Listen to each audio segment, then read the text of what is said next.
Hello, my name is Michael Sender, and this is my Module 8 presentation. In this article, it discusses how new evaluation methods led to the rise in litigations from the NEA and the AFT. These two organizations filed court cases in 6 different states. In Florida, they argued that the evaluations that followed school-wide growth formula is unfair because the evaluations track the growth of all students, even the students that the teacher is not teaching.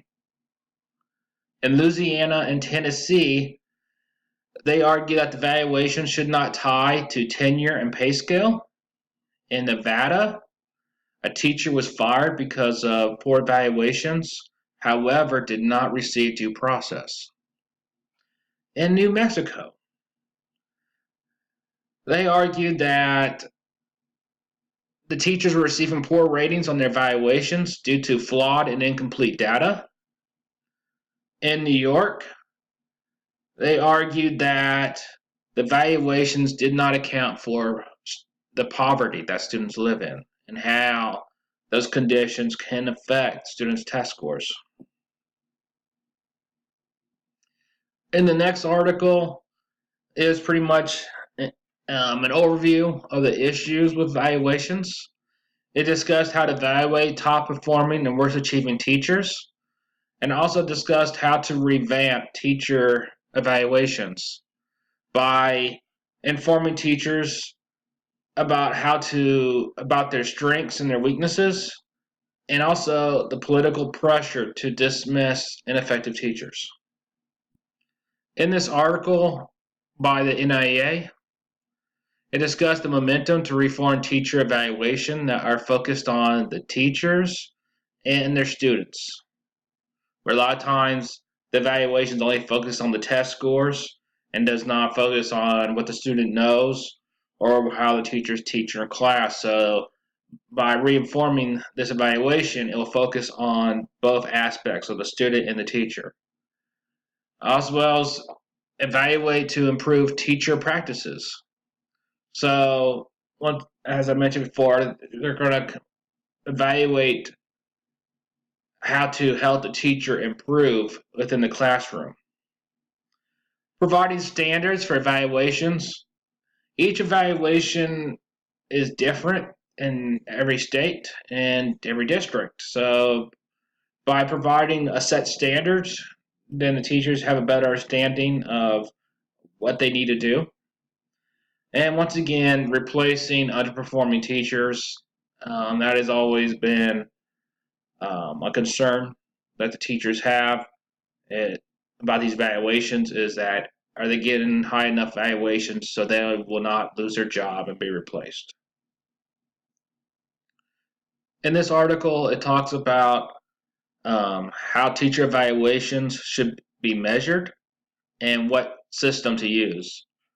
The article mentioned the most important factor is the teacher. The evaluation needs to be focused on the teacher's ability to teach, not just test scores, as well as the components of a successful teacher evaluation. We need to know what components of a successful teacher, and is that teacher able to hit those components. Creating linked and integrated system, as well as using validated evaluation methods and establishing credibility. We need to take these systems and use them and make sure that they're credible.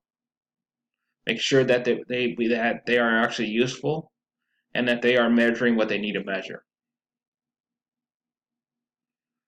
The school district I'm currently teaching at is USD 500. Their evaluation of teacher performance goes as followed. The first and second year teachers are evaluated at least one time per semester by a designated administrator. The third and fourth year teachers are evaluated at least one time each school year. And after the fourth year of employment in the district, all teachers employed under this policy shall be evaluated at least once and every 3 years. So if you're a first and second year teacher within the school district, you're being evaluated one time per semester. But if you're a third or fourth year teacher, you're only getting evaluated one time every 3 years. So that's was surprising to find out, because I thought that routinely teachers were evaluated every year, but apparently my district feels that if you've been in district for 3 to 4 years, you should know what you'd be doing. You should know what you're doing, and that they're just going to routinely check on you and evaluate you every 3 years. So I mean, that's interesting. Now here is my works cited. I have the 3 articles that were assigned to us to read, as well as the website of my school's policies. All right, thank you.